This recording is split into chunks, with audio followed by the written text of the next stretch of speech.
Good What are you? morning, friends. Another Friday, 11 o'clock, and IAGS specialty webinar is on. When COVID struck the world, we didn't know that this will be so serious. But as we realized very early on, IAGS decided to start educational activities besides doing the social activities like supporting government hospitals fighting COVID by giving them PPEs and other issues. Now, so what we did, we started specialty seminars on Friday morning, Madhu, and the COVID awareness webinars on Sunday evenings.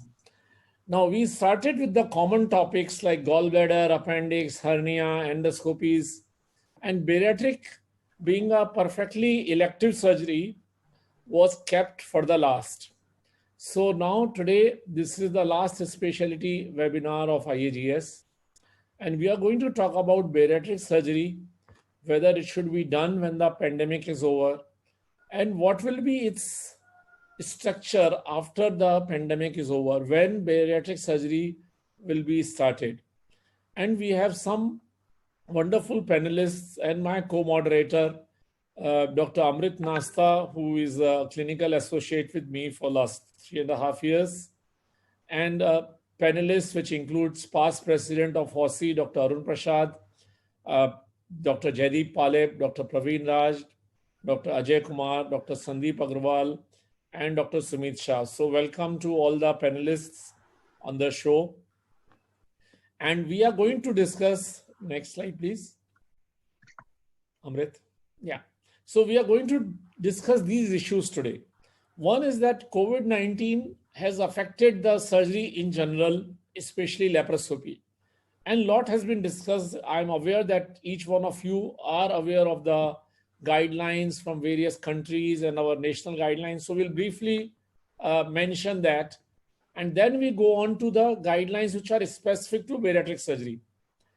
And after that, the second issue we are going to discuss is the care of existing patients, operated patients of last so many years who need continued care, especially in bariatrics. So how are we going to support them? How they should be supported? What constitutes an emergency in bariatric patients? So that we are going to discuss.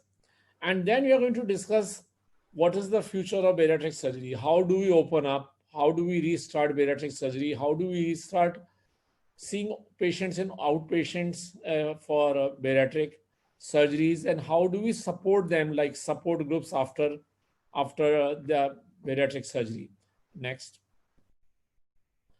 So very recently, about a week back, all the three major associations of minimal access surgery, IAGS, AMASI, and CELSI, came together to jointly release guidelines. This was a historical moment for us because this is first time the three associations have done something together as an academic exercise. And I'm really, as the president of IAGS, it was so heartening to see equal amount of cooperation and enthusiasm on behalf of other two associations.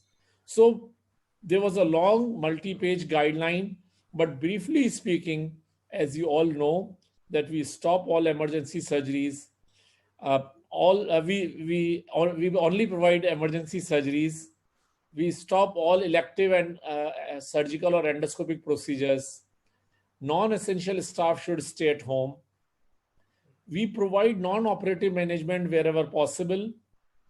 A major thing is that we have a multidisciplinary team meetings in any surgical decision, because this is more relevant now that if we have decided, let's say, to operate a complicated gallbladder, now it is going to affect not only the surgical team, the risk is not only its risk to the anesthetist, to nurses, and to post-operative hospital staff.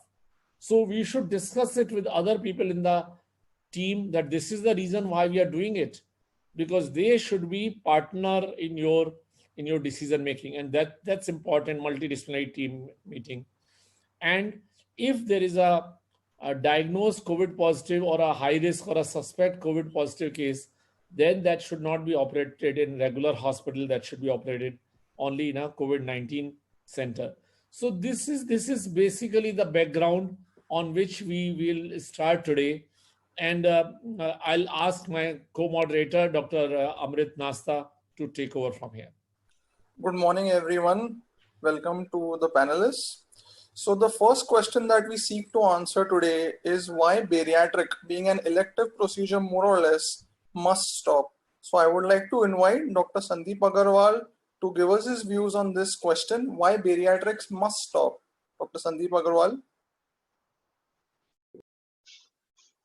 At the outset, I'd like to thank Dr. Raman Goyal for taking this initiative and involving me in this important panel discussion. Now, as we all know, as Dr. Raman said, there's a Sandeep, pandemic. can you come closer to the mic, please? Yeah. No, there's an ongoing pandemic. Yeah. And which is, only the numbers are only increasing. And hence, all elective surgeries must be deferred or postponed. And there are multiple reasons for that. One is that we need these elective surgery patients, when they're operated under pandemic conditions, and some of them may be asymptomatic carriers, may have a high morbidity and mortality following elective surgery, as has been seen in the initial experience from Iran. Subsequently, then there can be a shortage of resources. So we need to conserve our resources for the COVID-19 positive patients and a possible second wave, which may come later on. And also we need to protect our staff, our healthcare workers. And as I said aptly by the recommendations from IFSO, and this was published in Obesity Surgery recently, that there is no doubt that all elective metabolic surgery bariatric should stop. We should not be seeing these patients as of now. Only bariatric emergencies needs to be seen. And although we need to continue our care for operated patients, and we need to develop some protocols for that. So this was what I said, and this is what this slide shows, that due to these various reasons, we need to must stop the bariatric, all of us, irrespective of the city or town we belong to. Amrit. Dr. Goyal, your comments? Amrit, next slide, please. Yeah. So the next question that comes upon us is, do we have defined bariatric emergencies, bariatric semi-emergencies? What about the non-bariatric emergencies that we face in our patients? So I would like to invite Dr. Praveen Raj to throw some light upon this question. Dr. Praveen Raj, sir. Yeah, hi. So I think it's a wonderful panel discussion that we've been having. I think thanks to Dr. Raman Goyal and team. So I think with regard to this time, I think definitely all the primary bariatric surgery, I think Dr. Sandeep Agarwal has clearly said, electives need to be stopped.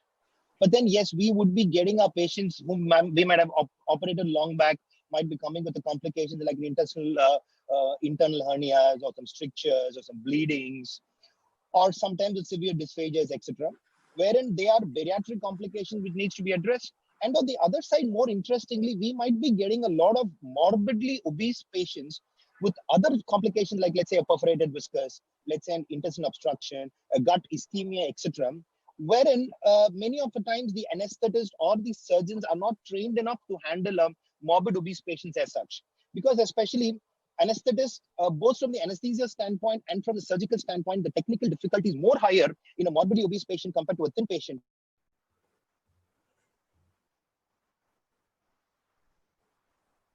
Work along with our non-basic to help them maybe even get the trocars inside, maybe even to create a pneumoperitoneum. Bariatric anesthetists need to work with the anesthetist to make sure, because intubation is very difficult sometimes in these patients, and intubation is an aerosol generating issue as such. Although we have these big boxes through which intubations can be done, in obese patient that might be more trickier. So I think even in a non-bariatric emergency, if our bariatric team, from shifting the patient to surgery to anesthesia, can work with the non-bariatric colleagues, I think that will be something very important at this point. Use our bariatric knowledge to help. Secondly, with regard to bariatric emergencies, yes, there are some emergencies which require immediate attention. I would say intestinal obstruction, most common from internal hernia, is something, or maybe there is some perforations from a marginal ulcer from a GJ. So these are some things, yes, we cannot wait. We have to go in. But then maybe semi-emergent procedures as such, as classified by the Association of American College of Surgeons, maybe severe dysphagia, or maybe a malnutrition secondary to a bypass procedures, procedure with like a sleeve causing a severe GERD. Maybe we can wait for some more time. We can buy some time until we make sure the incidence of COVID is on the decreasing trend. then maybe we can think on these lines at down a stage.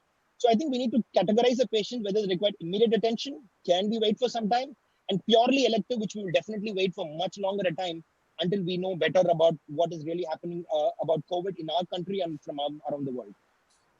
Praveen, I think that's very important message for the audience, that we are not only looking at the bariatric emergencies in bariatric patient. There could be emergency in a bariatric patient which is non-bariatric emergency. So somebody has a, let's say, an acute complicated appendicitis, and after a sleeve gastrectomy, and so who is going to manage this patient?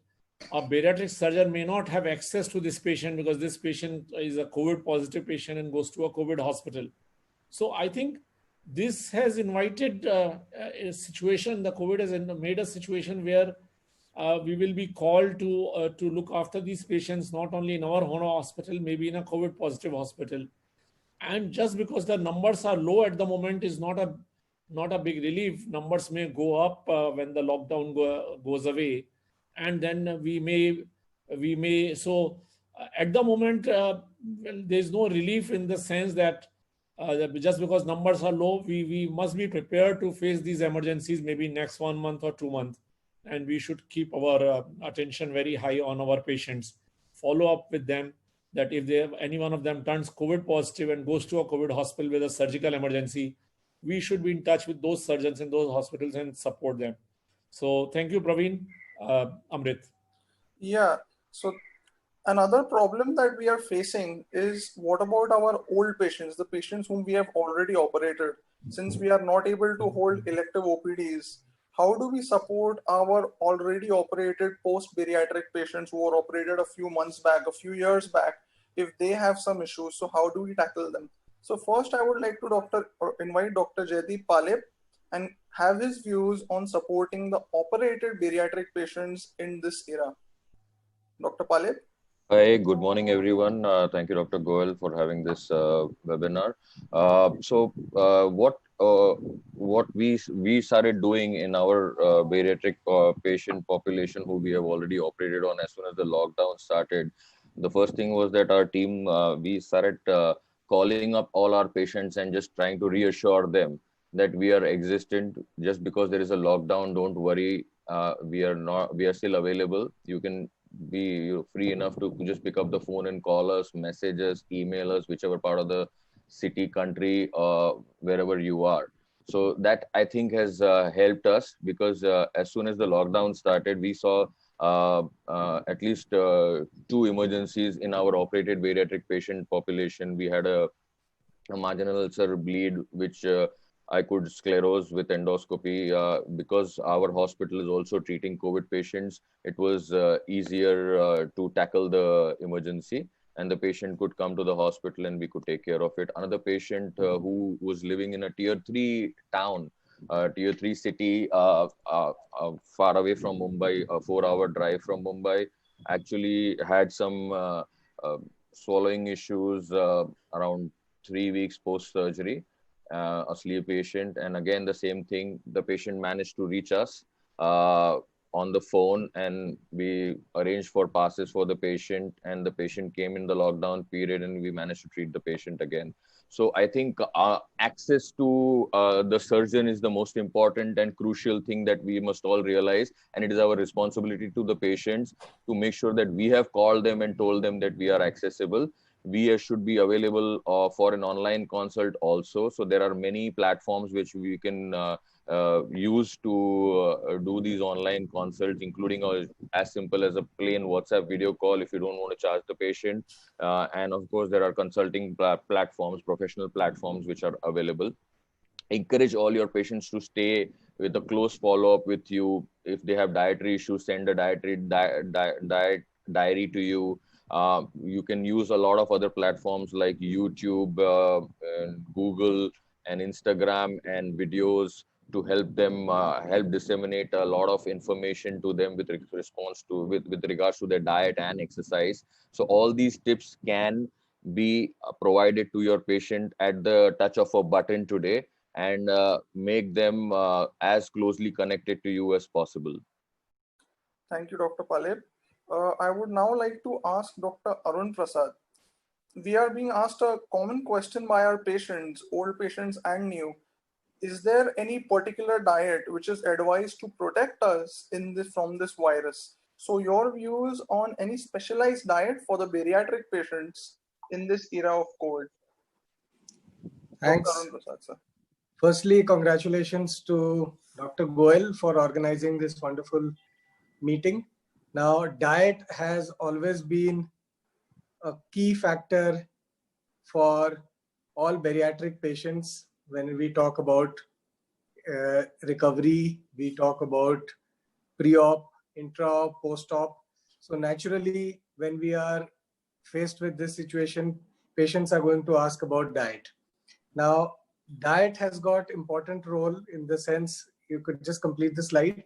We have fat soluble vitamins, we have the water soluble, we have the minerals, and we also have the amino acids and fatty acids, which are necessary for optimal immune function, which is to prevent establishment of viral infection, and also for immune regulation, which is to check uncontrolled proliferation of immune cells. Now, we all know that in an obese person, there is an ongoing inflammatory response which is already there. And this is probably what makes them prone to more complications and has been shown that they don't fare very well when they have a corona infection. So we know that nutrition is critical for the function of the T cells, B cells, killer cells, for elimination of the infectious microbes. Now, can you go back? Also, both native and adaptive immune function and prevent infection, keep the inflammation under control and prevent tissue damage. Finally, it is there to aid immune memory formation that helps prevent reinfection. So now nutrition is very crucial for all these cells to function. We know about vitamin cells, vitamin A. Now we just go by one. So vitamin A is important for the structure and function of the respiratory mucosal epithelium. It enhances mucosal immunity, which is very critical for prevention of respiratory infection, especially when we are dealing with the COVID situation. We have the vitamin B, E, C, zinc, selenium. These have the antioxidant roles, and these reduce the oxidative stress in the body, which is quite crucial when the surge takes place in these COVID patients when they are in the ICU. Then there is increased beneficial probiotic bacteria in the intestine to regulate gut microbiota, maintain intestinal integrity. One vitamin that has not been shown in this slide is vitamin D. Now, vitamin D deficiency has been shown to make people more prone to have complications of respiratory kind. So in fact, a lot of places have already been suggesting for patients to take vitamin D and vitamin C, not just patients, for the general public, to take vitamin D and C to improve their resistance and the response to this infection. So next slide. So all this should be there in our diet. I'm not going to go through the list of this, but we can see that by having a healthy diet, which is what we have been recommending to all our post-bariatric patients. Now this healthy diet gains extra importance here because post-bariatric patients, even though they have had bariatric surgery, most of them would still be over a BMI of 25, hence at risk. So please advise all your patients to be extra careful with the nutrition and be in touch with you and your dietitian for this. Dr. Aman Goel, sir, your comments?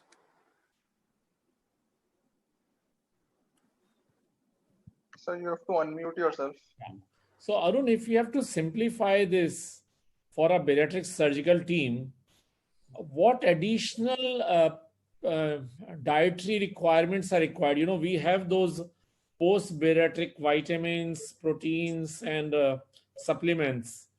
So Right. if you have to simply say that you need to add zinc or you need to add, what would be one or two take-home messages from here? The take-home message is that usually with our bariatric patients, we are only concerned about their iron and protein. and we don't take that much interest in the vitamins. And here is a situation where the vitamins and the minerals have going to have an increased importance to help people build up their immunity and resistance, along with the regular exercise, which I think my next speaker is going to talk about.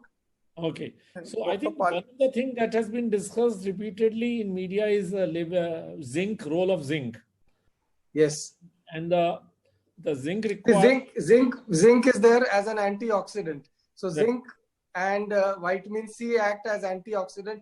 Vitamin C, you see, traditionally is being, even since childhood, I remember my father used to give me vitamin C so that whenever we had common cold. So traditionally, vitamin C, even though it does not prevent any viral infection, it does help the body to recover faster from viral infections. Right.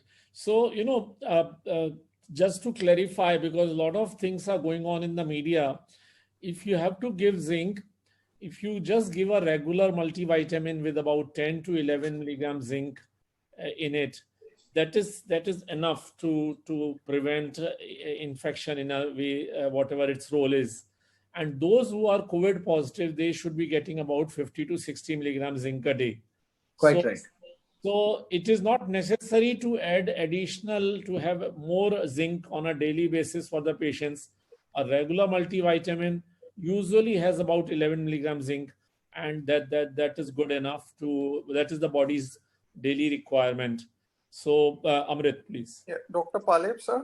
Yeah, just one more thing to add to what Dr. Arun Prasad just mentioned about all these diets. And the problem right now that probably most of us will be facing is that our patients are saying that they are not able to get through to the nutritionist and the dietitian. So here again, what we are trying to emphasize is that it is the surgeon's role. So me and Dr. Nidhi Khandelwal and my team, we are trying to go out of our way to make sure that even the diets are being explained to the patient by us directly in case the nutritionists are not available because of whatever lockdown issues and personal issues.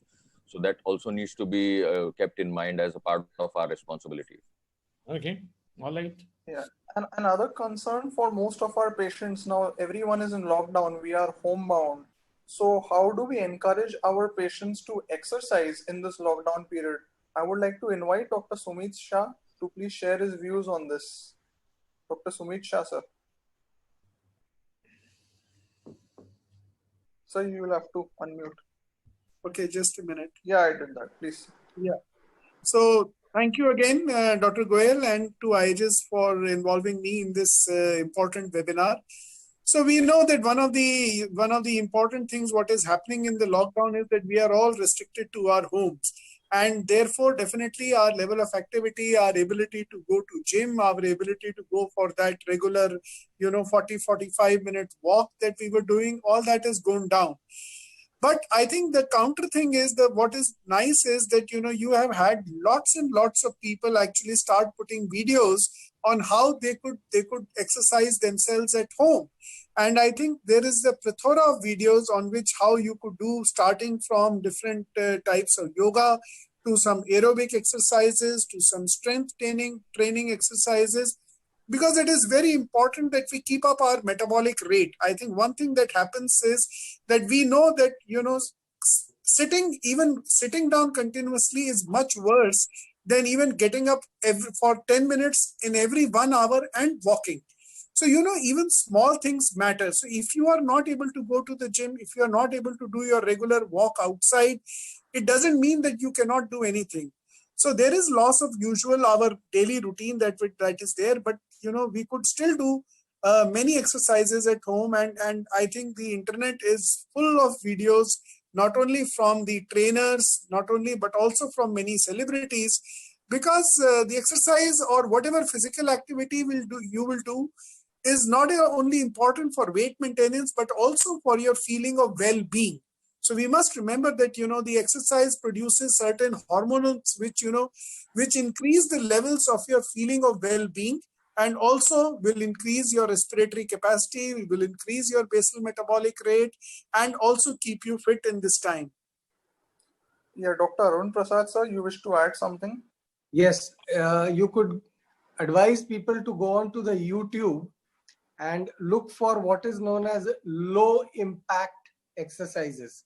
And these are specifically made for the obese, because as I was mentioning earlier also, most of our bariatric patients, ex-bariatric and to be bariatric patients, are at a BMI where regular exercises may not be possible for them. So low impact exercises on YouTube, and as Sumit mentioned, yoga would be a wonderful thing. And again, on YouTube, you can, you have an instructor and you follow that instructor, and it becomes very easy. In fact, I have been doing this for the last 1 month myself. That's why I raised my hand. Thank you. Thank you, sir. I would now like to ask Dr. Ajay Kumar, sir.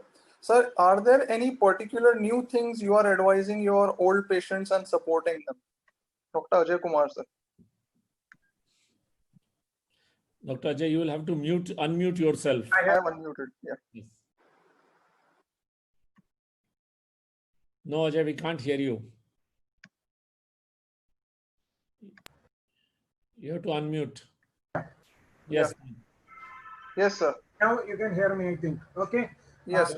So good morning to everybody, and let me congratulate Raman Goyal sir and team for the excellent effort. And what we do here is we have stopped completely the bariatric procedures, but we keep in touch with our patients regularly with telemedicine. The exercise Dr. Arun Prasad sir was talking about, we advise them home exercises, and many of them are regularly doing it. But the problem we face here is the dietary restriction becomes little bit loose now, because people are sitting there at home and tend to eat more. So we caution them, please limit your diet as advised, and we are connecting them to the dietitian regularly. That's what we are doing now, and so far we have not had any problems in our bariatric patients. One patient we had to do a hysterectomy because the patient was having severe bleeding, and there is a patient who underwent MGB. That patient we did hysterectomy in an urgent or semi-urgent basis. That patient is doing well. I think since we have stopped elective bariatric, the management of the patients in the lockdown period is not a big problem, because we can regularly contact them by telemedicine, and people are doing it also. And even otherwise, more than 50% we are doing by teleconsultations. I think we did not face any problem so far. The problem comes when there is an emergency in a post-bariatric patient. Luckily, we did not have such a patient so far. Thank you, sir. Dr. Sandeep Agarwal, sir, you wish to add something? So, this couple of points. One was that there, as we have done, we've given emergency contact numbers for almost 3 doctors, who are contactable 24/7 for any query which requires urgent attention, as well as regular numbers for contacting outside the emergency hours. And the second point about exercises is that we have a physical trainer who provides services on voluntary basis. So we have formed a WhatsApp group of the patients with the physical trainer, and they post the daily exercise. One exercise is posted daily. They're very simple exercises like chair exercises using just a simple chair and just floor exercises, and they're all posted on our website of our foundation also. So, and I can share the link with whomsoever wants, and any patient can go and learn those simple exercises, and they are pretty useful. So, yeah. Yeah, that is a very nice way of helping our patients in this period. You're sharing with them videos to exercise. There are a lot of online yoga classes which are also happening. So that's good to hear. Yes, Raman, sir. So, if we look at in totality, I think it's very important that we support our operated patients. When the times were normal, we knew that our operated patients were our biggest resource with a bariatric surgeon or bariatric team. Now they need us more than what they needed us earlier. So I think this talk about how do we support these patients, and especially Dr. Arun Prasad's mention about low impact exercises for obese, and as So I think these are all very important issues, and I'm happy that we could take up this discussion here, because it's not about stopping elective surgery or being only emergency surgery, but more important is how do we support these patients. And moving forward, Amrit, next slide, please. Yeah. Now let's discuss the overall how the bariatric will evolve over a period of months or year from here, because it looks very different, very difficult at the moment. Amrit, can you go back on the previous slide? Yeah. So Amrit, you can talk about this. Yeah. Yeah, so going forward, how do we resume? What is the timeline? Is it going to be weeks or months after which we can go back to performing our routine elective bariatric work? What is the procedure selection? What are the guidelines as they are coming, inter-association guidelines, international guidelines from IFSO? When can we resume our elective surgery? At this stage, who are the correct patients? What are the correct procedures? What is the screening? What are the OT concerns? So all these issues need to be discussed, need to be highlighted, and we have to form like a flow chart of how to go about. So let Dr. Aman Goel sir begin with this journey going forward. Yeah, I have been following what has been discussed in various groups within India, outside India. It's basically a sense of restlessness to open up, as we are talking of lockdown, restlessness to start working, restlessness to do bariatric surgery. But let me remind you that only those places, I have been to a village in UK in March, which is called Iam, which was affected by plague. And the way they saved themselves, they quarantined themselves for a long time. People died in their families in every house, and still they survived. And so we are going in it for a long haul. Just 6 weeks of lockdown or stopping work should not be the end of an emergency. Emergency is unfolding now. When the lockdown will stop, it's possible that numbers will increase. Government has done a wonderful job by reducing the numbers, but this cannot go on forever. And so should we start bariatric surgery now, after 3 months, after 6 months, 12 months, is practically not a discussion issue, because this will happen when the situation will change, not when we are in the middle of a situation.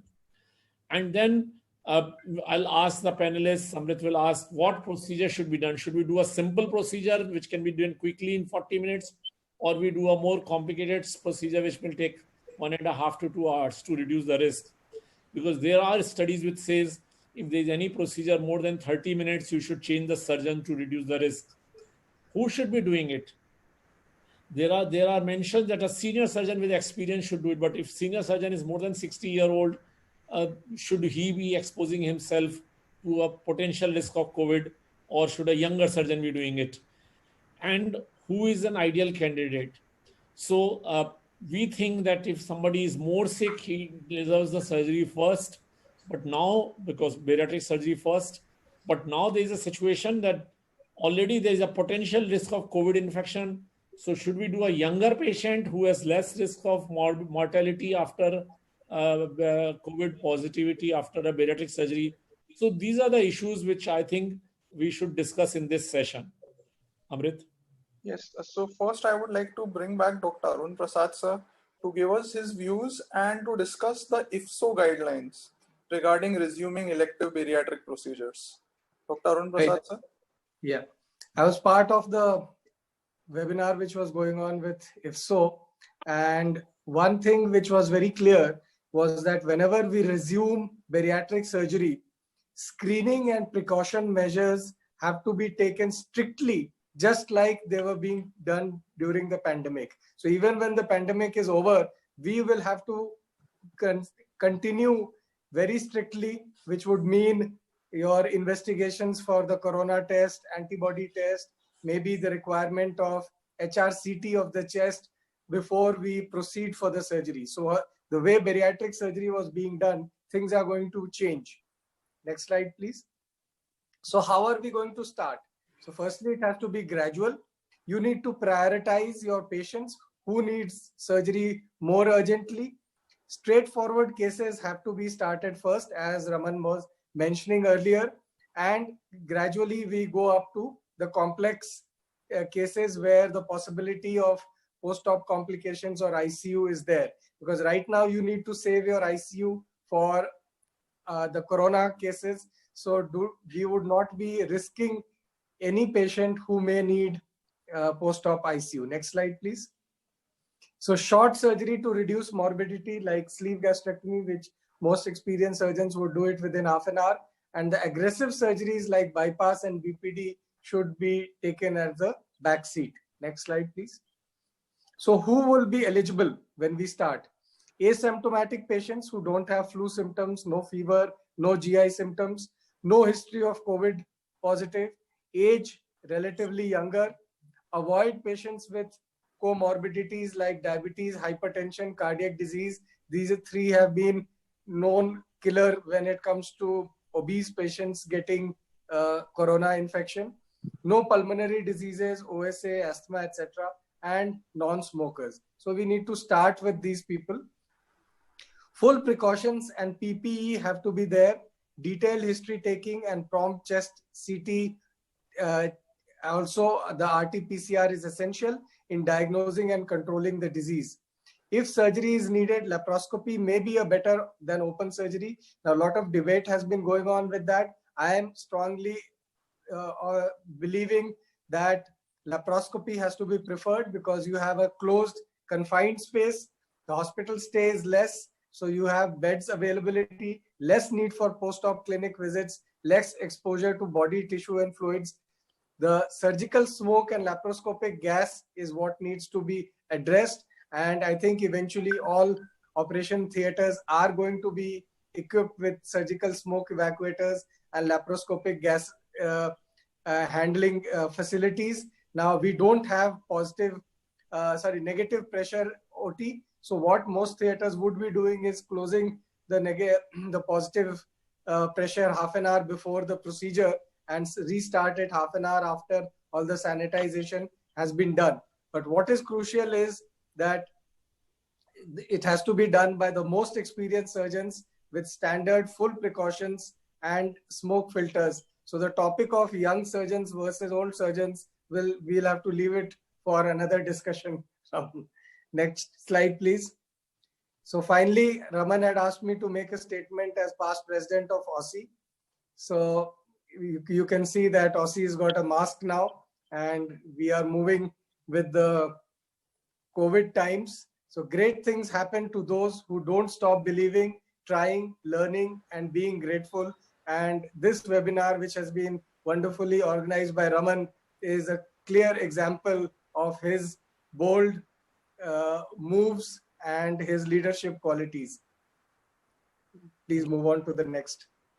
Yeah, so I think, Arun, this is very important that we define where we are going, because it's very important that we identify the kind of patients. I saw in your slide, you mentioned 20 to 50 years for patients also.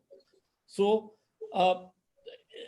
what I have realized, and it's a personal experience, most of the doctors who have died in this country till now, after COVID came, were above 60 years, most of them. There's a family physician in Thane who was 82 years and he died recently. And I saw that the patients were saying he is providing great service. He is seeing patients during the COVID era. This is not great service. This is almost like a suicide. So anybody who is above 60 years, whether it's a surgeon or a patient, should keep away from the hospitals as much as possible. And the same thing happened in Chennai. Same thing happened in Kolkata. So I think all those who are seeing this webinar, if you have to take one message, those above 60 years, doctors, please keep away from hospitals. Those below 60, like how Mumbai police has done, that even if you are 55 years and have comorbidities, policemen should not be put on duty. In fact, today's headlines say that 34% of the deaths are between 45 and 60. So maybe the Indian age you might have to bring it below 60. That's right. So if comorbidities are there, please keep away. You are not doing a great service to humanity. You are doing a lot of disservice to yourself and your family. So Amrit, please. So one of the issues is the extremes of age. So as they are saying, the people at more risk are those who are more elderly. Another thing, the outcomes of COVID-19 are worse in people who have comorbidities. So younger people also with comorbidities have a worse outcome. Now I would like to bring back Dr. Sumit Shah. So what is the available literature on comorbidities or obese with COVID? Because we know that obese individuals have more comorbidities. So, sir, what is the available literature on that? Dr. Sumit Shah, sir. So, am I unmuted? Yeah, yes, thank you. So, this is very, very interesting. We have never linked the, morbidity or mortality related to chronic diseases to an infectious disease. So we know that, obese people do worse in cancers. The obese people will do worse in, they have chronic kidney disease, chronic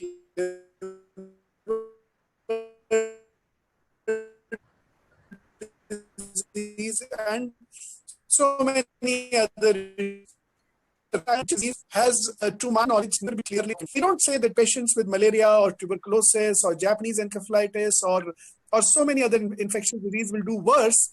And not even in the previous influenzas do I know that there was an association of the obese patients doing worse during an infectious disease. But what is different in this SARS, this CoV-2 era, that is what has happened in this infection, is that we know that the obese patients are faring far worse. And these are not necessarily obese patients who are faring worse because they have associated diabetes, hypertension, or coronary artery disease. Of course, like it was mentioned in the discussion earlier, age remains the most important factor for morbidity and mortality in this coronavirus infection. But apart from age, obesity is now being found. And why is that? Because, a very high frequency of the patients who are getting admitted into the ICU are obese. And also, the recommendations are that the obese patients should take even more precautions to prevent, any kind of COVID-19 infections. And the third finding that has come out is those who are young and those who are obese. So, we think that your youth protects you against the infection. But if you are young and you are obese, then these patients are becoming sick very, very quickly. And this data has come from New York. And, there is another, can we go on to the next slide, please? Yeah. So this is another study which was reported in the Clinics of Infectious Disease. And it says that the COVID-19 is hitting patients with obesity particularly hard, and BMI is playing a role. It decides on who needs intensive care and who survives. So they saw 180 patients which were hospitalized between March 1 to 30, and the most prevalent underlying conditions for ages 18 to 49, which we were saying is protective age, because we are all talking about age all the time. But those who were between 18 to 49, and there are 59% of those who were admitted to the ICUs were actually less than 60 years, but with BMI more than 35, are at least twice as likely to be admitted to the ICU for coronavirus than with healthy BMI. And this is now been reported in literature. I find it absolutely amazing because, then we are talking about younger patients, we are talking about so-called being healthier, and still they are going to the ICUs. And this has been, next slide, please. Yeah, and this has also been sort of, replicated. This is the same study. We'll go back to another study. This is the same study which says that, obesity in people less than 60 years is a newly identified risk factor, epidemiological risk factor, which may contribute to the increased morbidity rates experienced in the USA. So we know US is one of the most severely obese countries across the world. Their average levels of BMI across almost all the states is more than 30. And that is why it may be experiencing a particularly bad results when patients get transferred to the ICU. Next slide, please. So this is the largest US study, again coming out of New York, of the obese patients with COVID-19 infection. Again, they also found that the obesity was the single biggest factor after age in those patients which had to be admitted to the hospital. So this is from Dr. Christopher Petrilli of the NYU Langone School of Medicine. And they said that the chronic condition with the strongest association with the critical illness with COVID-19 infection was obesity and had substantially higher odds ratio than cardiovascular or pulmonary diseases. So again, the similar kind of findings. There is also a French study which also says associates a higher BMI with more sick patients even at a younger age. So I think this should be realized. This is a very important factor. For the first time, we are relating obesity to poor outcome in an infectious disease epidemic. And now the literature is becoming more and more clear. Next slide, please.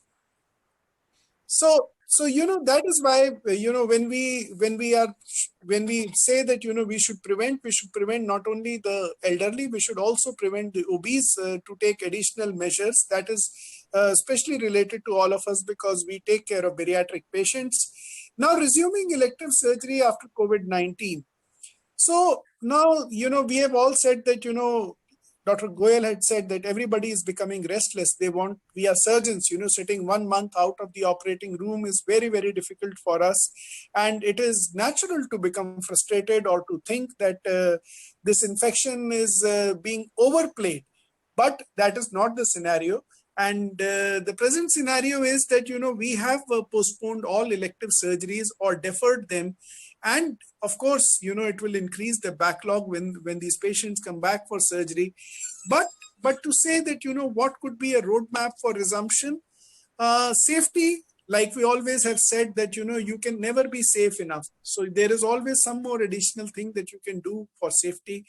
Resuming surgery, elective surgery, bariatric surgery at this point of time is particularly difficult, and it is dangerous because, one wrong result, maybe even if it is unrelated to your COVID-19 pandemic, but one wrong result will get labeled as being a bad outcome, because the bariatric surgery was done during the COVID-19 pandemic. It will be difficult for us to excuse ourselves and from, amongst peers, amongst any sort of inquiry that's treated, and very difficult to explain why the bariatric surgery was done which is usually considered to be a super elective operation in this scenario.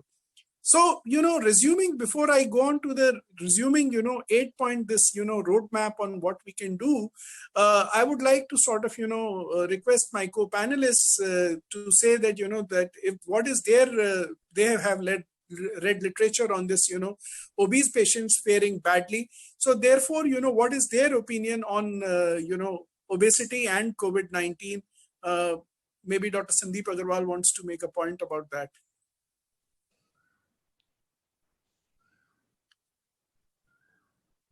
Amrit? Yes. Yeah, can you? Yeah, can you repeat, Dr. Sandeep? So thanks, Sumit. Yeah. I think what you said is absolutely right, that the safety is the first priority when we are considering resumption of surgery, as you have shown enough data to show that obese patients have a high morbidity when they get COVID. And I'm sure they will have a high morbidity as well as mortality if they're operated and they turn out to be COVID positive. So that has to be a first priority, that we have to be guided by the curve of the COVID-19. We should be clearly going down for a while, as well as our own local and national authorities guidelines, because we cannot do surgery without their giving us green signal. So I would completely agree that safety, not only of the patients, but also healthcare workers, is of paramount importance. Yeah, so the American College of Surgeons and the American Surgical Association have said that we need to have a roadmap on how to start the surgery or when we can start the surgery. So I'll just speak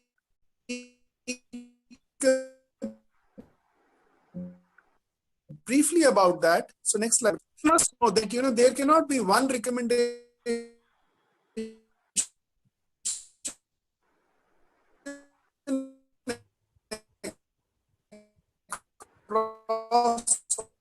geographical, are the number of hotspots in the place where you are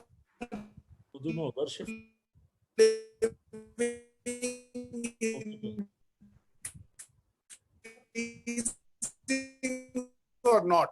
So very local, you take district to zone and then around your own hospital. So go hyper local, see what is happening in your area before you decide to do anything else. Authorization by your local health authorities, so which is also very important because health is a state subject in India, and therefore we have to look at what is the authorities.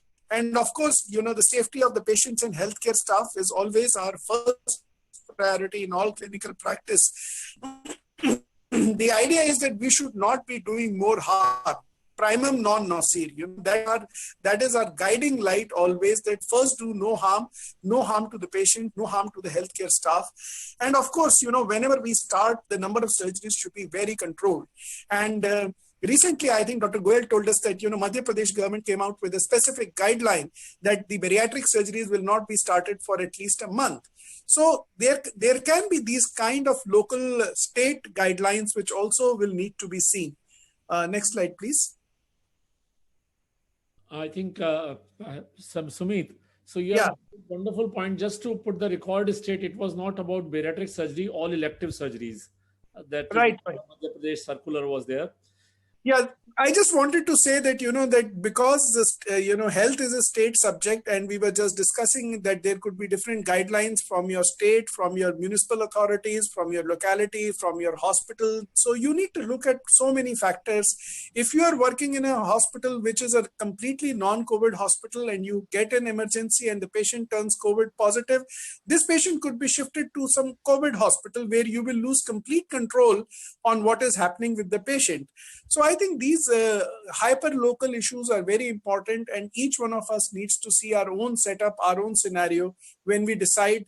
And the one last thing I would like to say is that, make sure that you have resumed some more non-critical operations other than bariatric before you go on to bariatric. So whether it is gallbladder surgery, hernia operations, make sure that your hospital, your system has resumed doing some other non-critical operations apart from bariatric before you start with the bariatric operation first. Yeah, I think you have summarized this very well.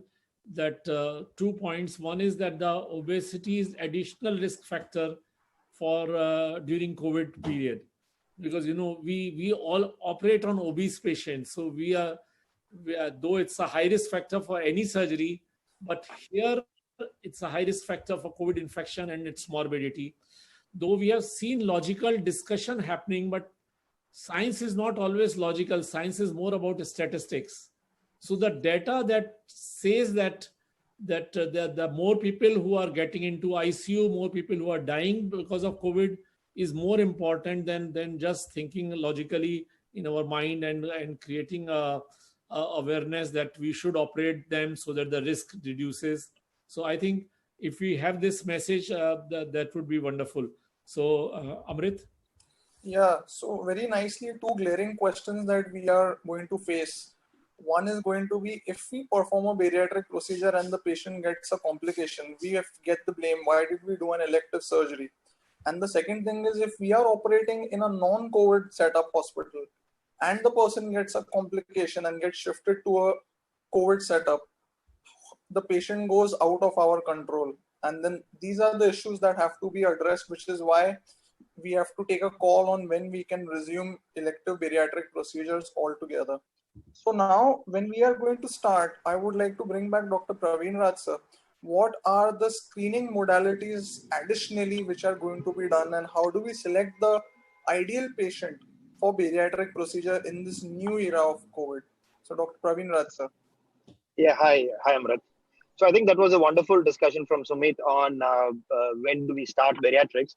But I think the time, we need to move on. I think with a lot of green zones coming in, I think maybe gradually and slowly and steadily some bariatrics can be started. But I think at this point, although we do not have any clear-cut guidelines or any standardizations on preoperative investigations, but I think it's very sure, I think with the availability of RT-PCR in almost all the major cities, I think every patient will need to get an RT-PCR, definitely. And I think there is a lot of discussion on combining the RT-PCR with the antibody testing, although there are some ongoing controversies with regard to the antibody testing. But then at least in the early phases, it is the RT-PCR is very sensitive. In the late phases, the antibody. So it is generally recommended if the antibody testing starts coming up, we start doing both for all the patients. But interestingly, a CT of the chest, a high resolution CT of the chest, is also showing a very good sensitivity in picking up on the lung related changes. So maybe I think to begin off with, we have to be extra careful with over time, with over data. Maybe we can start reducing these. But to begin with, I think an RT-PCR combined with an antibody testing and a CT screening of the chest is probably something to begin off with in the earlier phases, which we need to be doing. And I think as you see it in the slide, I think to begin with, let's clearly avoid, let the surgeon and the patients not be above 60 years of age. Maybe even we can look at even 50 or 55 also. And with regard to selection of a patient, probably I will have a 3-point approach in the way that we would like to select the patients. I think to begin with, to piloting, because we might have a lot of difficulties in patient positionings, putting all the PPEs in place. The staffs might be getting used to it. The anesthetists might be getting used to these anesthesia boxes through which they will have to be intubating. The surgeons also with all the PPEs putting in there, doing the first few surgeries might be difficult. So I think to begin off with, we can do the straightforward, young, non-comorbid patient for a few cases, just to understand the difficulties in the intraoperative setting and the perioperative setting. But once we tide over this initial few cases, I think the next set of patients should be, I think, patients in whom morbid obesity might compromise the quality of life. Let's say, for example, a severe diabetic patient, a patient with a hernia, which is slightly incarcerated, where we might be doing both together. A patient with a mild to moderate OSA. I'm clearly saying mild to moderate. Severe OSAs are very high risk. Mild to moderate kind of an OSAs. Patient maybe with an osteoarthritis. So these kind of patients, wherein even the intra-association guidelines have clearly said, try to start off with surgeries wherein waiting for 3 months might compromise their quality of life in terms of pain or nutrition issues, etc. So those should be the patients which we go on to the next, because here bariatric surgery will be a quality improving procedure or a life-saving procedure also. Maybe we should reserve the very high risk patients like the severe obstructive sleep apneas, etc. maybe as a third set. So in this order, maybe we can start beginning and doing our procedures is what I think. Although we do not have any guidelines to guide us, of course, in Aussie, we are trying to bring up a guideline manual, which will be available shortly. But I think this kind of a 3-step approach might be an approach that we can consider when we are beginning bariatric surgeries. Okay. Thank you, sir. I would now like to invite Dr. Sandeep Agarwal, sir, on pre-op screening, testing, and most important, the OT care and the OT concerns that we are going to face. Sandeep Agarwal, sir. Thank you, Amrit. So there is a lot of controversy about whether all patients required COVID testing prior to surgery, and there is still no clear-cut message from the various literature appearing in various journals. So conventionally, an RT-PCR is the most specific test. It's not as sensitive. Literature shows it to be sensitivity about 70%, but I had a word with our microbiologist today. They said most of these reports have been done on oropharyngeal swabs, and that there has been no peer review of most of these articles. So in their own experience, it's a fairly sensitive as well as specific test. So that is one, but I think most of us agree that RT-PCR test should be done prior to surgery. Regarding antibody tests, the sensitivity is very high, but the specificity is low. But again, the problem is currently we don't have very reliable kits, and unless those kits become available in future, we can maybe say that at present we can just rely on the PCR test.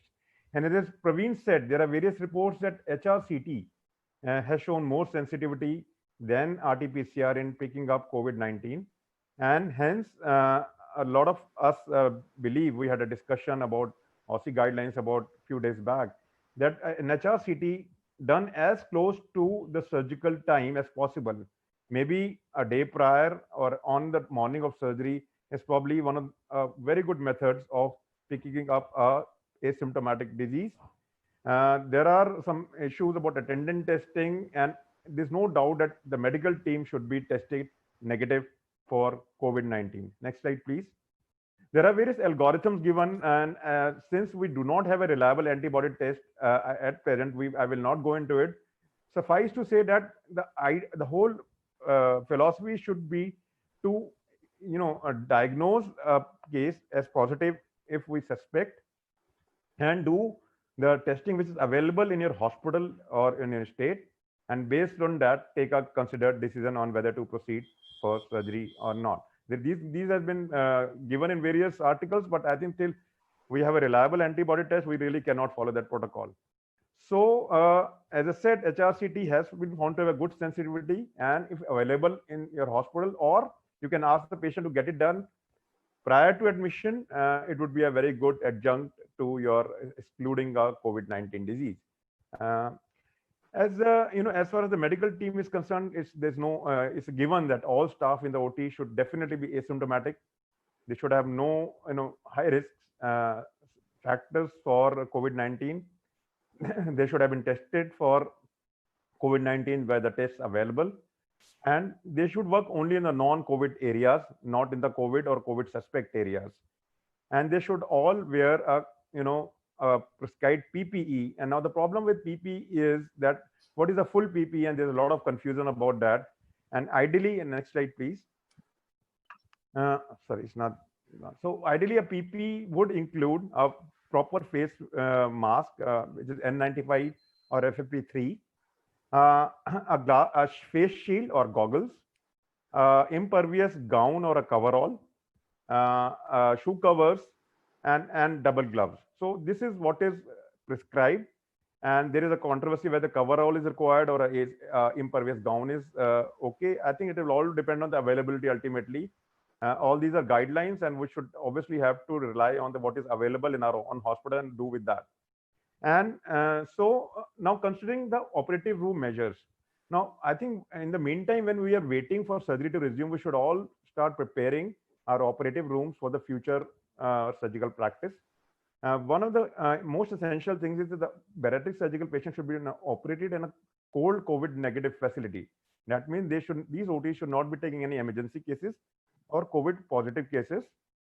There should be clear-cut checklist for anesthetists, nursing, and surgical teams, which should be now modified because of the COVID-19 situation. The OT should have a negative pressure system so as to not spread the virus to the staff. We should keep the OT personnel to the minimum. And I think Dr. Arun talked about experienced surgeons being there. I think one of our experts felt that we should have 2 experienced surgeons operating so that we minimize the time. And also we should keep sufficient time between the cases so as to sanitize the OT area as well as follow all the checklists, which will take more time. And then there was some talk about smoke evacuation systems. I think all of us should prepare for having a smoke evacuation system, which are made by several companies. They cost a little bit, but I think it will be almost an essential item on your menu, OT menu in future. We should avoid release of pneumo in between the cases. When we're putting trocars, ideally balloon tip trocars should be used through small cuts. Their vent should be closed. And all these precautions which aims at decreasing the aerosol contamination of the OT is absolutely essential. And for that, I think all the checklist and the prior rehearsal and a proper area for don and doffing, all the staff must be trained prior to resumption of OT in proper donning and doffing of PPE, because PPE itself may not work if somebody makes a mistake while doffing, which is our usual time when problem occurs. So I think operating room measures are extremely important because we are at risk of aerosol contamination, contamination aerosol. And during this waiting period, all of us can develop checklists, protocols, SOPs, training, etc., to develop a system which will be safe when we resume our surgery. Next slide, please. Yeah, thank you. Yeah. So, Sandeep, one question for you. Yeah. You said the operating team should be tested. Now, when and how frequently the operating team should be tested? That is a question. And will it be allowed? If they are asymptomatic, should they be tested? I mean, obviously, if they are symptomatic, they have to be tested.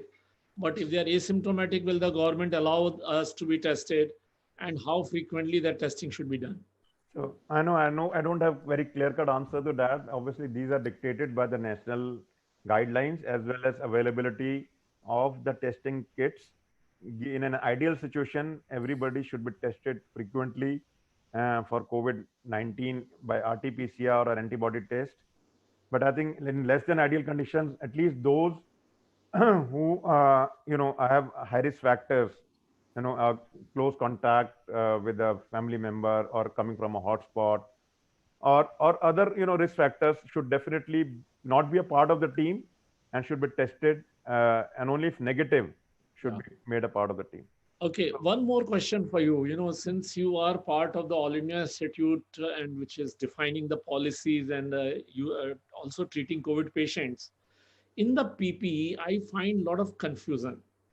There is so much talk about the quality of coverall, but what is more important, N95 mask, a goggle, or a very good quality coverall, just to make things clearer?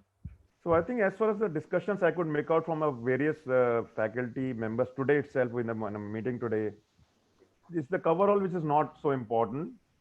As long as we have an impervious gown, a good face shield or a goggles or both, a good fitting N95 mask, and some sort of shoe cover and double gloves. According to them, for most cases, especially I think they're talking about emergency situations, should suffice. So I'm sure they will suffice for the elective scenarios as well. Only in cases there is a high risk of suspicion of COVID, in our scenario where COVID test is negative, but there's a high suspicion otherwise, would they allow a full PPV? That means a good level 3 coverall.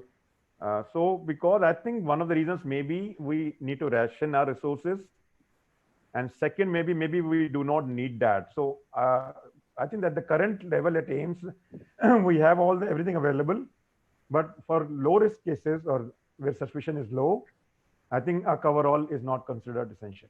Yeah, so just to reiterate, the NICE guideline says that goggle and N95 mask is most important. Yeah. And even in COVID ward, if you're not seeing the patient or if you're not going on an aerosol generating procedure, they prescribe a plastic apron, the way we wear when we scrub for surgery, when we wash up for surgery, what we wear inside. Just that plastic apron is enough. So all this talk of coverall of 70 GSM, 90 GSM is actually not relevant. This is very ambitious guidelines. What we need is, as what you said, a impervious, a fluid resistant coverall is more than enough. More important, I think, more than the face shield, a tight fitting goggle is more important, because you have to restrict movement of during an aerosol generating procedure, virus going through. So whether it is going through the mask, N95 or through the goggle. So I think, thank you so much. Let's move on. Just one quick point about aprons, plastic aprons. We know plastic aprons are not full sleeves. They are just like a half sleeved, equipment. So if you don't have an impervious gown, you can wear it below a good gown, but I think still will not protect you completely as a good impervious gown will do. That's all I want to add. About a splash, if somebody sneezes on you, no coverall is airtight. So it doesn't matter whether it's 70 GSM or 90 GSM. I agree on that point. The air is going to go from the neck, from the down, from the back. You're not like an astronaut who is in a space suit. Yeah, so, I agree completely. Somewhere the discussion is going in a wrong way overall. Yeah. Okay. Sorry. I just wanted to make a point regarding the testing of doctors, So this testing business, it's like the milestones are changing very frequently, and there is also a lot of confusion regarding, in different states, and what is the ICMR policy regarding elective testing of patients and elective testing of the healthcare staff. So, even though ICMR is not saying it could be institution based, at least in the institution that I am working, our institution has declared that, we have 24,000 people on rolls, and each one of them is going to get tested. And already till, this is about a week back, more than 3,000 healthcare people, staff, including nurses, doctors, everybody had already got tested. Having said that, we have to realize the challenges because, there is a resource problem. We cannot keep getting tested again and again.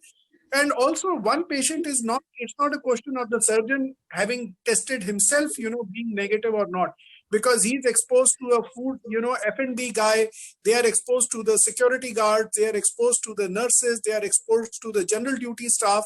So I think for those people who say, or those patients who come and tell you that, doc, you are testing me for being COVID negative, but how about you? Are you COVID negative?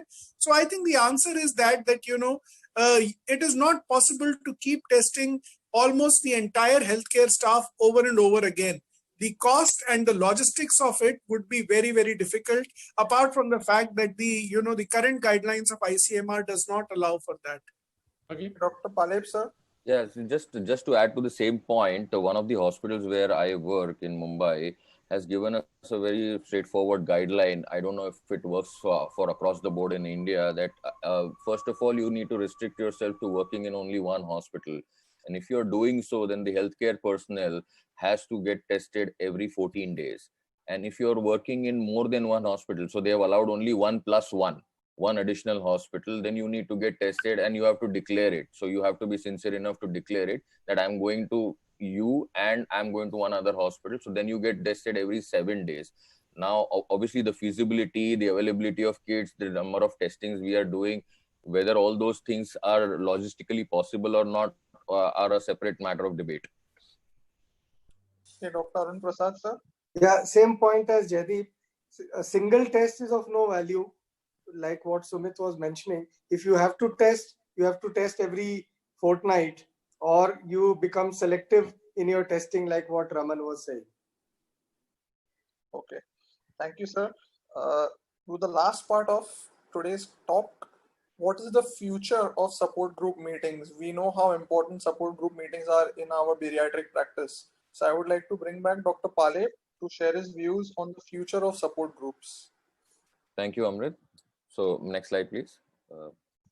So what we have already started doing in our practice is we are holding fortnightly support group meetings with our patients, obviously virtually, and preferably nowadays using the video platforms like Zoom and Google Duo and Hangouts, Skype. But we have been using Zoom. It looks pretty safe with a password protected format.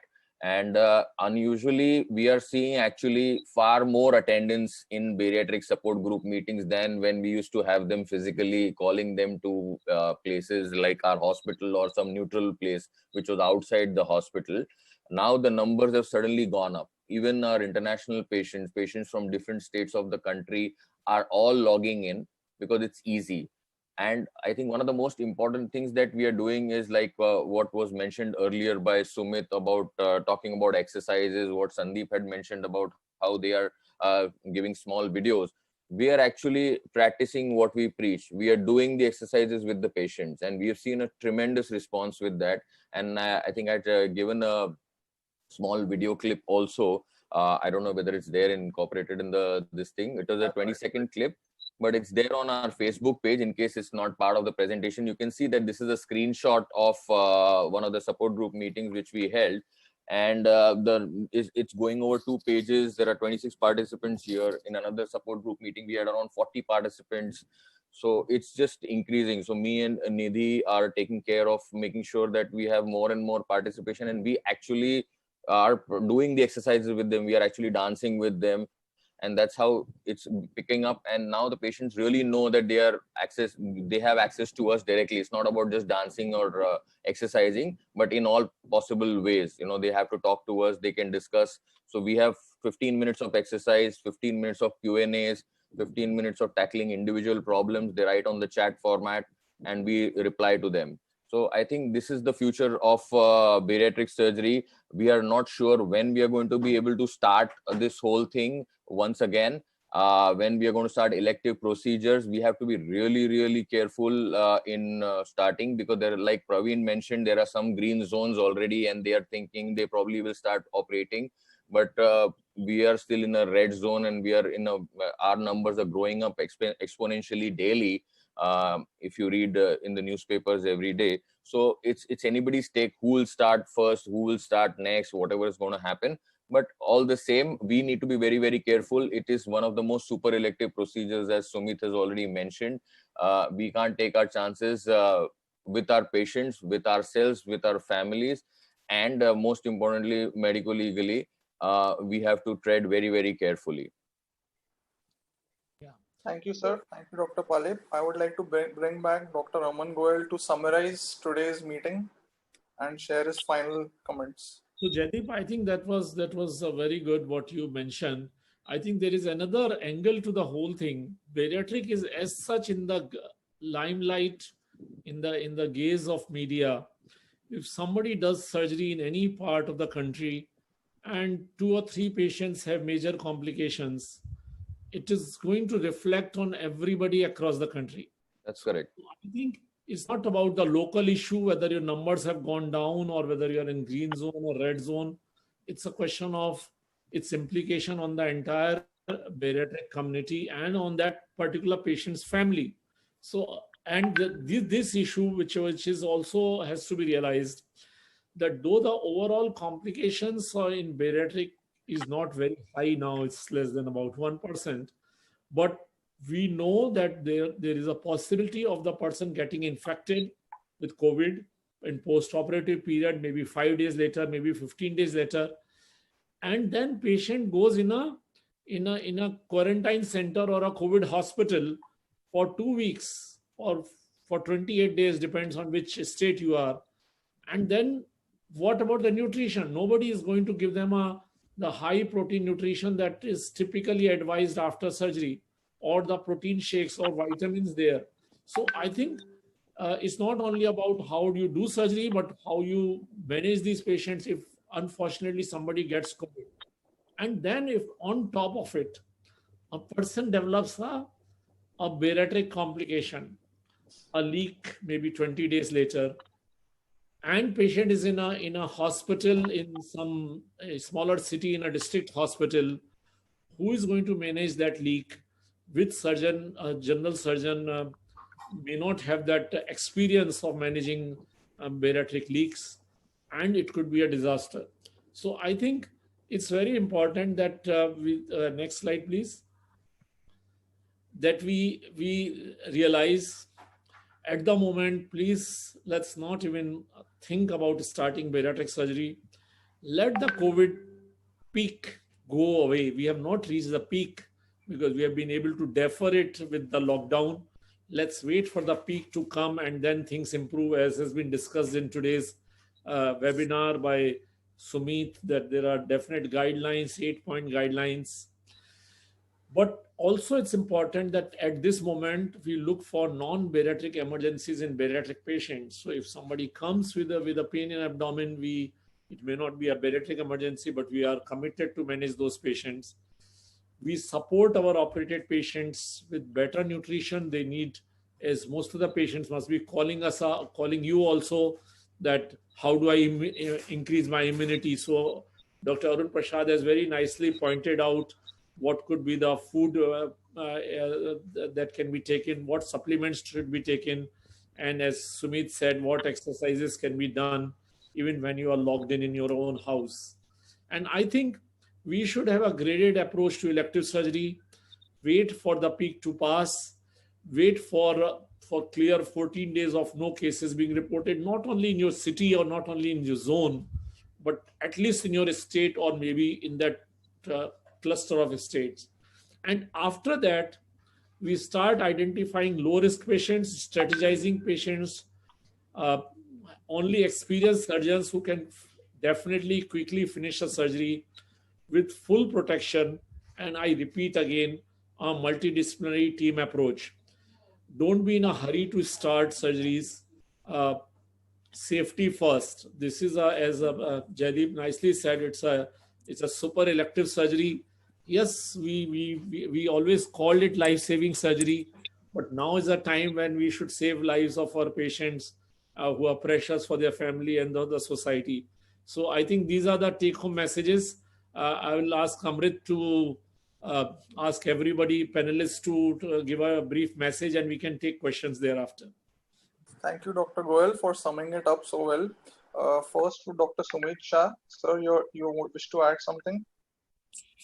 Yeah, I think that, the only thing that I wanted to add was that, once we all start, right now we haven't even started with our surgery, like, whether it is gallbladder, appendix, or maybe in your own hospital, other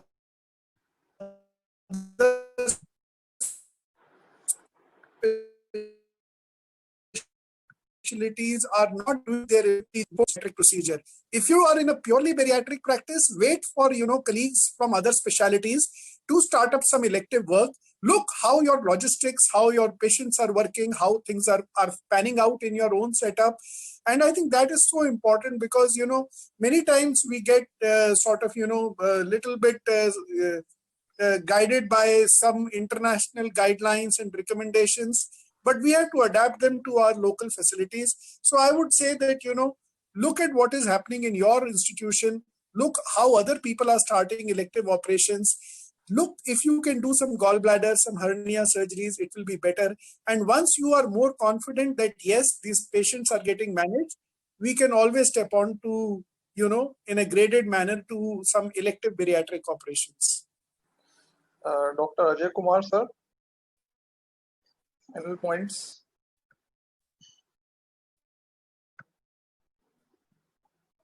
Yes, sir. Thank you, panelists, for your valuable inputs. As far as Kerala is concerned, things are slowly getting back to normal, and hospitals have started operating elective cases. Regarding bariatrics, to my knowledge, nobody has started bariatrics, and the inquiries and people who are willing to undergo bariatrics are also not there, I think. At least to my experience, patients, we have patients in the waiting list, but everybody is in a state of mind that we will wait for the corona time to be over. And regarding the restrictions, do other states have banned elective surgeries? Similar instructions have come from other states. In Kerala, the surgeons per se took a decision: we don't do elective cases, especially in government sector and private sector. Can anybody tell about other states?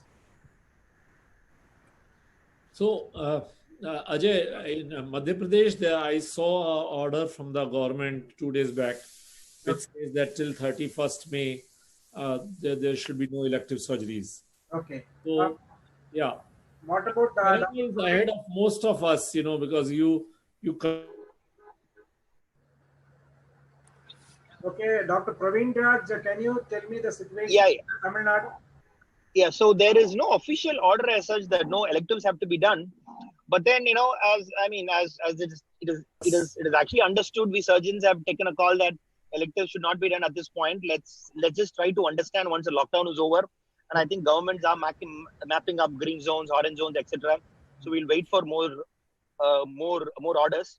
Although we have starting to do, I think many of the hospitals kind of the same, semi urgent operations as such, like some mild, not like emergencies. I'm saying semi-urgent, like some painful hernias, some vague surgeries, like let's say a flatulent dyspepsia or a biliary colic with regard to gallstones. And few surgeries are happening, but then not in a really big numbers. Yeah, but then we need to understand more. But kind of electives are literally stopped, is what I should say. Yeah, in government sector in Kerala, the malignancies they have taken up, and in each unit 1 or 2 surgeries per operation day. That too malignancies. That is the situation. And certain private hospitals they started doing elective cases. Bariatrics nobody has started. That is the situation in Kerala. Okay, thank you, panelists. Dr. Arun Prasad, sir, a few comments, final closing comments, sir. I think we can move on to the questions. As everybody has made such good presentation, there's not much left except to congratulate both you and Raman for this wonderful session. Dr. Sandeep Agarwal, sir. Sir, I think so. What Dr. Goel and Dr. Pallab said this is obviously there's no time to restart bariatric surgery. So all of us should focus on reconnecting with our patients, with our families and friends. And this reconnecting will help us in updating our data. And maybe those who are inclined should now think of publishing their data, and for which all of us keep thinking we don't have time. Maybe this is a time to spend some time on contributing to the scientific literature, maybe learn something new like stats or whatever you are interested in. I think this is not the time to think about resuming surgery. Thank you, Dr. Agarwal. So, shall I move on to the questions? We have a few questions. Yeah. Sure. So, there is one question from Dr. Prashant Verma. Issue of negative pressure versus positive pressure OT needs to be addressed, as every patient should be considered as a suspect positive. So, Dr. Sandeep Agarwal, would you take this question, sir? Yeah, so the guideline is about having a negative pressure system, but there are changes which can be made by engineers as they have done in ROTs, where they could have this sort of a system without you don't need to switch off the ACs and all. So a negative pressure system is desirable, but I think we can these are just guidelines. But if it's not there, we have to look at other systems like so that the infection doesn't spread. So to decrease the this was discussed in the various international forum also, and most OTs don't have a system of negative pressure. So what was suggested is that half an hour before the surgery, you turn off the positive pressure, and half an hour after sanitization, you turn it on. And this is what is being followed by OTs globally, where they don't have a facility of a negative pressure OT. I think to add one more point, instead of worrying about negative pressure and positive pressure OT, all laparoscopic surgeons presently should worry about smoke evacuating systems and pneumoinsufflating systems, which have a filter, a good ULPA filter, ultra low particulate filter, which are available in quite a few companies right now. Ethicon has one, ConMed has one, Medtronic has one. All these machines can be utilized to make the environment much safer for everybody in the OR. Quite right, Jaideep. Exactly. And in addition, you can have a additional 5 mm port through which your suction cannula could be present throughout the procedure. So you could be sucking it in, and this has to go again through a filter in places where they don't have a central suction system. Because if it's going to go into a manual machine, then it's going to again come out into the air. Right. So there is another simpler way. Some Indian surgeon, I don't know from where, had shown a picture, because there are so many presentations coming up. So you put the filter of the anesthesia trolley to one of the port sites and then put it in an underwater seal. That becomes one of the simplest ways of taking out all the smoke, because it gets filtered also, and then it gets buried into the water, and then you just discard it. Yes, and instead of water, you can use you can do a disinfectant solution. Yeah. Yes, of course. 10% hydrochloride. We can improvise. What I mean to say is we can improvise and do very small basic things and make the environment safer for all of us to operate whenever it happens. Jaideep, the problem with these improvisations or jugaads are that we don't know whether the viruses gets completely killed when they bubble through the hypochlorite solution for a second or two. And the risk of infection, because you are using a jugaad, unproven jugaad. So I think innovations have a place, but without proving their efficacy, they could prove very dangerous. Yes, Raman, you are absolutely right. It Completely agree, sir. A sense of overconfidence, and you create a situation which is worse than before. Yes. Fully agree. Yeah, one more question. But one of the issues that, like Dr. Sandeep Agarwal,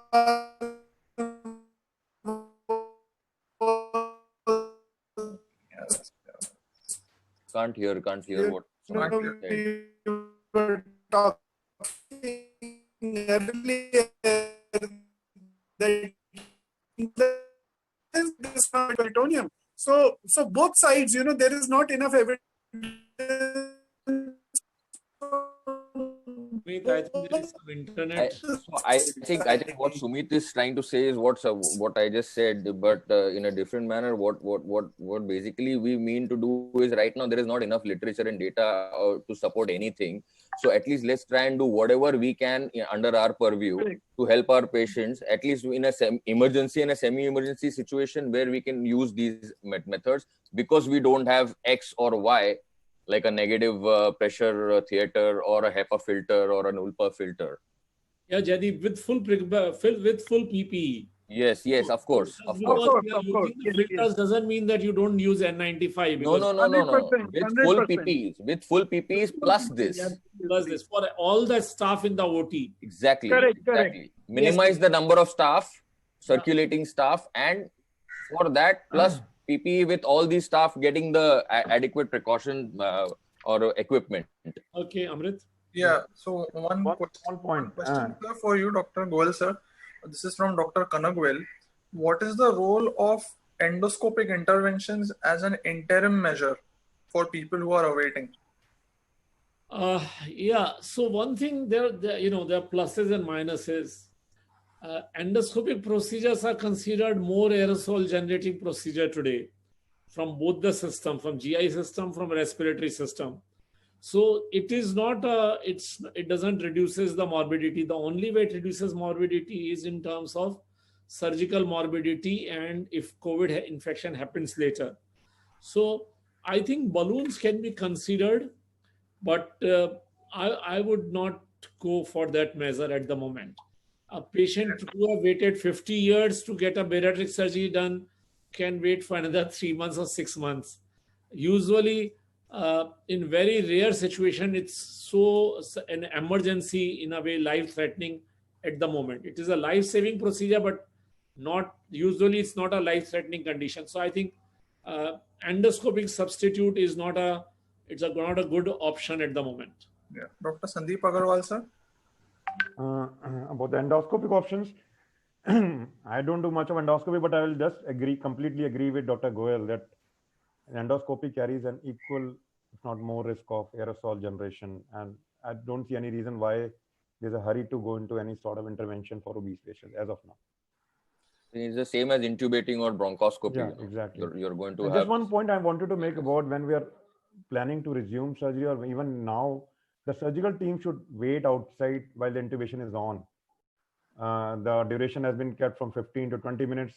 One paper from Hong Kong said 3 minutes because their recycling rate was higher. So some amount of waiting is essential after intubation and before the surgical team enters the OT. Sandeep, this is very nicely defined in this inter-association guidelines. True, agree. That came from actually All India Institute only. Yes. So that how many minutes you should wait at what stage of the surgery. Surgeons have to just look up on those guidelines. Just wanted to re-emphasize it because it's a very simple measure to prevent yourself from intubation. Question from Dr. Surendra Ogale. For emergency laparoscopic surgery, what safeguards for the anesthesiologist and the rest of the OT team, the OT staff? Intubation and desufflation aerosols, OT air purifiers, or ultraviolet light? So this again to Dr. Sandeep Agarwal, sir. I think it's the whole webinar in itself. Sorry, say it again. I just missed it. I just for a moment got distracted. For emergency laparoscopic surgery, what safeguards for the anesthesiologist and the rest of the OT staff?